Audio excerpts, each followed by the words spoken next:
feel like I should go glasses off. Maybe. Just for now. Think glasses off. That way y'all can really see my eyes. Type shit. Anywho.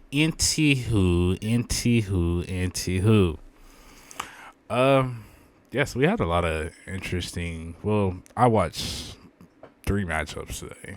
Out of the 3 that I watched, I would say the first one that was probably the most interesting would probably be Villa Newcastle.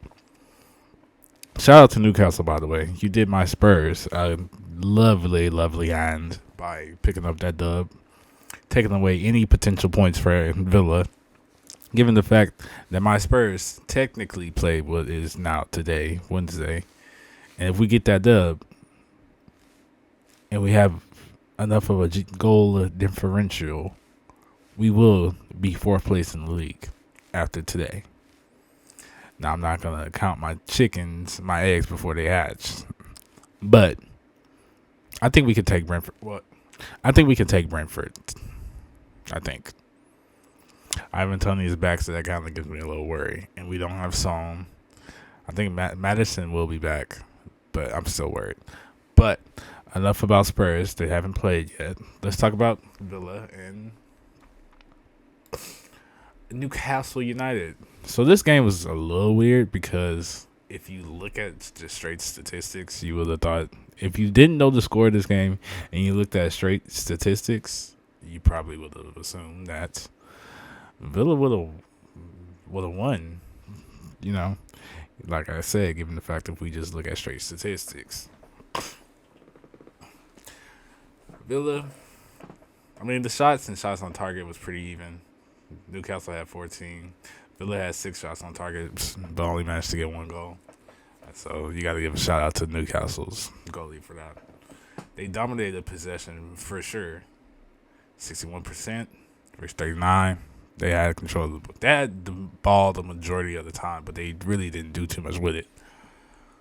I mean, like, you can't even say that, can you? Because like they had 6 shots on target, so it's kind of hard to really say they didn't do anything with it. Passing was off the charts as well. They had that 87%. They didn't commit. Well, they committed more fouls, but that didn't lose them the game. And as usual, they caused more offsides for the opposing team, which is something that they do on the regular. If you ever seen the Villa game, their back line is just straight. Like, there's no like. I don't know how they managed to do it. They obviously, incorporate this in like their training sessions or whatnot. But it's obvious that they know how to get you offsides, which is, you got to give them credit for that, really. It's something that's just interesting to watch on a week in, week out basis.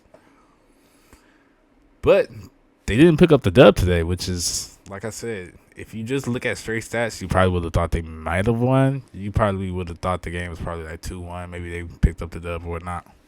Newcastle, they just made the most of their chances. Even that second goal that they got, that Shaw got, I mean, it was off a corner. It got to, it got to Gordon. It got to Anthony Gordon. He hit it straight, like, no touch, no nothing. And that hole almost went in without touch, which would have been a great goal. But it hit the crossbar. Shaw put it back, got him a nice little brace. He almost had a hat trick, which would have been the first time a defender has had a hat trick in the Premier League. But he did not. So, sucks to suck. Not sucks to suck, but you get the point here. I'm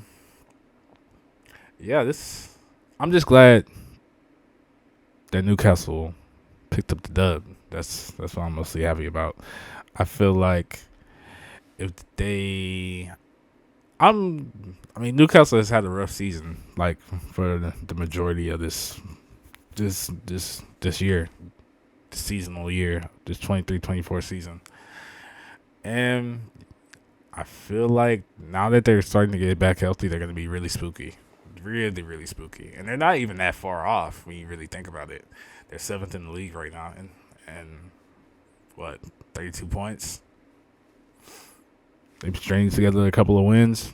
What, it might be 5th, 6th. I mean, they're only 3 points behind West Ham. West Ham. Let's see when West Ham's next game is. West Ham's next game is on Sun. No, it's tomorrow. They play Bournemouth, which they should probably win. Maybe we shall see. But I mean, solid showing from Newcastle. They're starting to get back into form. People are getting healthy. They had a plethora of injuries, hence why their Champions League run was just so. I don't want to say just straight up mid, but it was low key kind of mid if you really think about it. The Champions League run, the time in Champions, they had close matchups. They had that one close game with PSG, which I honestly think they should have won, but bad VAR, bad refereeing can really hold you out sometimes. So I think now that they're starting to get healthy, they're about to be right back where they kind of were last season. But I don't think they'll crack that top four and get back for champions next year, which is because I really do think, not just based off like a fan perspective, I do in fact think Tottenham will be in Champions League come next season. I just believe that's gonna happen. Fuck you if you don't agree here. As you can see, Tottenham's there, Newcastle's there. I feel like by end of the season, Newcastle could be fifth.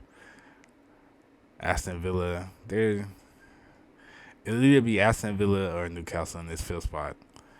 Tottenham, we're gonna be top four. I'm not worried. We're getting healthy. Son is away at Asia Cup right now, but once he gets back, the attack will be back in full form. Madison is just getting back. The defense is looking nice. Udogie is probably one of the best fullbacks. Udogie and Pedro are probably the best fullback combination in the Premier League right now. And if you want to argue that, argue with your mother, not me. So, I think that's just what the league is kind of looking like at the top right now.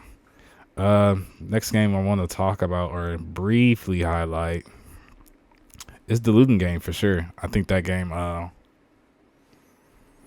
game was fairly one-sided. I mean, there's not really even much to. I'm not gonna say there's not much to talk about. There's a lot to talk about. Brighton got thrashed, but I mean, I wasn't expecting that, to be completely honest. When I woke up this morning, I didn't expect. When I saw the game, on the list of games of today, I saw Luton Brighton. I was like, okay, obviously, so the game is at Luton. It's at Kenilworth. And Luton at Kenilworth is a scary combination. I'm not gonna lie to you. They might be a bottom, table Premier League team, but when they play at home, they can give anybody a run for their money. When they played Tottenham, we only won 1-0. I don't know if other Spurs fans might have forgotten that, but I didn't. We won 1-0. They gave us a run for our money throughout that whole game. And this is when we had Madison and Song and we were fully healthy. And they gave us a run for our money. And they gave Liverpool a run for their money when they came to Kenilworth. I don't know what is going on when Luton plays at Kenilworth Road. But when they play at their home stadium, they are they can take on anybody in the Premier League. Bar none. If you are not afraid to play Luton when they are playing at home, you're crazy. Because they are top notch at home. But as I was saying, I wasn't expecting them to get a 4-0 victory. No, I wasn't expecting that at all. Adebayo with a hat trick, the first Luton Town hat trick in the Premier League in their history. Come on, man. And it's good to see that they have, with this win, that they're out of the relegation zone. And if you're watching this and you don't know what the relegation zone is, let me show you. This right here is the relegation zone. You do not want to be there at the end of the season, or you will be out of the league at the end of the season. And so now they're 17th. They have 19 points on the season.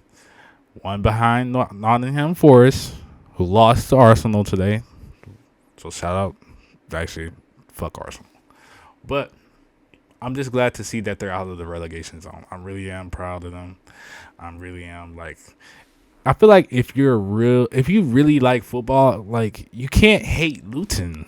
Like I don't know how you hate Luton. Like I watch Luton and I be cheering for them like they're like, well, not like they're Spurs, but I be cheering for them for real. Now if when they played Spurs, I wasn't cheering for them, but it's just such a fun team to root for. Their stadium, they're not a big market team. They're not Man City. They're not Liverpool.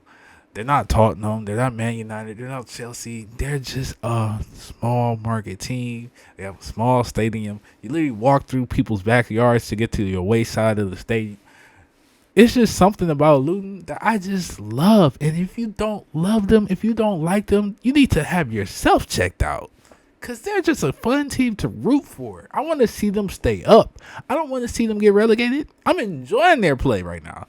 Because they play with so much passion. The fans are so behind them. It is hard not to appreciate what they have going on over there. And I want to see it for as long as I can, to be completely honest. Hence why I want them to stay up for another season. I want another season of them playing. I want another season of people going to this little small stadium. That's just, the fans are just so passionate in that stadium. It's hard not to feel the infectious energy of what's going on at Luton right now. And if you don't feel it, I just don't understand. Like, what is there to not enjoy about Luton? But 4-0 victory, Brighton. They got players out at AFCON, Asian Cup. Matoma's out at Asian Cup. So they're suffering from some losses, but 4-0 victory, come on. 4-0 defeat for Brighton. You can't allow that to happen now. You just can't. Ain't no way, Chief. Ain't no way. But they allowed it to happen, so. But the last match we're going to talk about today, which, I said today, it's nighttime. Well, morning, I guess. Morning. It's morning. But last matchup we're going to talk about today, Arsenal, Nottingham Forest. I mean, there's not really much to say today to this. Like, I wasn't surprised by the result of this. Not by like a long shot. Did I have hope that Nottingham Forest would somehow come out with the victory? Yeah. But Arsenal pretty much dominated this game from beginning to end. Of course, at the end, they did allow a Nottingham Forest goal in the 89th. But even then, it was pretty much over. Now, they did have, I think it was 5 minutes of stoppage time. So after that goal, it was kind of like, okay, this is still swing against Arsenal, and they could end up losing that 3 points and only getting 1 point on the day with a draw. But even then, for most of the game, I did not feel like Nottingham Forest was a threat to Arsenal. Now, what I did for sure, in fact, feel like throughout the length of this game, especially like the first half, I felt like the attacking of Arsenal was just shit. Like, let's just be completely honest, it was shit. They only really had 3 shots on target the whole game. Well, yeah, the whole game. 19 shots, 3 shots on target. Don't believe me? Let's look. Don't believe me? Let's just look real fast. Okay. What does that say? 19 shots. How many of them joints was on target? 3. 19. 3. So they just shooting shit. The hoes not on target. What that mean is against the top teams in the league, that's not gonna cut it. That's not gonna cut it. Come on, man. That's not going to cut it on Sunday against Liverpool. It's not. 3 shots on target, that's all you got for the whole game? You had 19 shots? That's cute. That's cute. Bring that shit. Take that shit over to Liverpool. Take that shit over there. Take that shit like that on Sunday. Your fans going to be disappointed at home. Liverpool ain't Nottingham Forest. 3 shots on target ain't gonna cut it. Liverpool's attack is lethal. Don't believe it. Don't believe me, just watch. Alright? You're gonna make a fool out of yourself playing like that against Liverpool this Sunday. So the result expected. The execution of the result, not so much. Not so much expected. Saka's goal, that was nice. Jesus, nice goal. But you beat up on like Nottingham Forest. And I can't even really say you beat up on them because like most of your shots were off target. They had less shots and had the same amount of shots on target as y'all. They had 10 less shots and had the same amount of shots on target as y'all. You dominated possession. What did you do with it? 3 shots on target. Goalkeeper had a fairly easy day if you really think about it. 19 shots. Only really had to defend like 3 of them. I'm good. I mean, I allowed 2 to go in, but most of your shit was off target anyway. He was probably lackadaisical at the time of those 2 goals that went in. Well, that soccer goal was nice, though. I'll give him that. I'll give y'all Starboy that. But, yeah, just a quick little recap of how I felt about the day. Now, tomorrow should be a nice little day, too. Technically today. Today we got Man City, Burnley, Tottenham facing Brentford, Liverpool, Chelsea. Now that Liverpool-Chelsea match, that's going to be good. It's going to be good cinema right there. Very good cinema. Which is actually crazy because they're also going to have to play later in February for the Cup. Not the FA Cup, but they still have to play for the Cup. But Chelsea at Liverpool. Come on, man. Chelsea at Anfield. Yeah, let's just come on now. Chelsea at Anfield, man. What are we really doing here? Chelsea's playing at Anfield. Yeah. Like even come on, look at that. 63%. Come on. The probability just shows it there. It shows it. It shows it. Like, look at that. Come on. 63%, 17%. I'll give you my prediction right now. Liverpool ain't winning that. No, okay, I cap. Chelsea ain't winning that shit. Chelsea not even getting the draw. They're playing at Anfield. Come on, man. You're playing at Anfield. We already know what's up. Liverpool's going to run you out that stadium. Anfield is a tough place to play. Anybody who's a football fan who has a Premier League team that they actively promote, if your team ran across Liverpool in Champions League at any point while at Anfield, you know your team had a tough time. You know your club had a tough time. Come on now. Chelsea ain't winning this shit. 3-1 Liverpool. 3-1 Liverpool. Easily. 3-1. It's 3-1 Liverpool. That's a dub right there. They got that shit wrapped up in the bag. Packing up and dump it. Because, like, what? It's Liverpool over Chelsea all day, every day. They got the dub. But we'll talk about all this tomorrow. I will be on live probably after the Tottenham game. Actually, it'll be more than likely after that Liverpool-Chelsea game, to be completely honest. When I come on live tomorrow after Liverpool-Chelsea, we'll talk about Tottenham-Brentford. We'll talk about Liverpool-Chelsea. And I think, if I'm not mistaken, I believe Barcelona plays tomorrow. Let me double check. Well, today. Let me double check. Yeah, Barcelona does play today.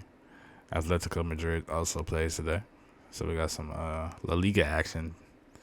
I will for sure tap into Barcelona because I just hope they lose.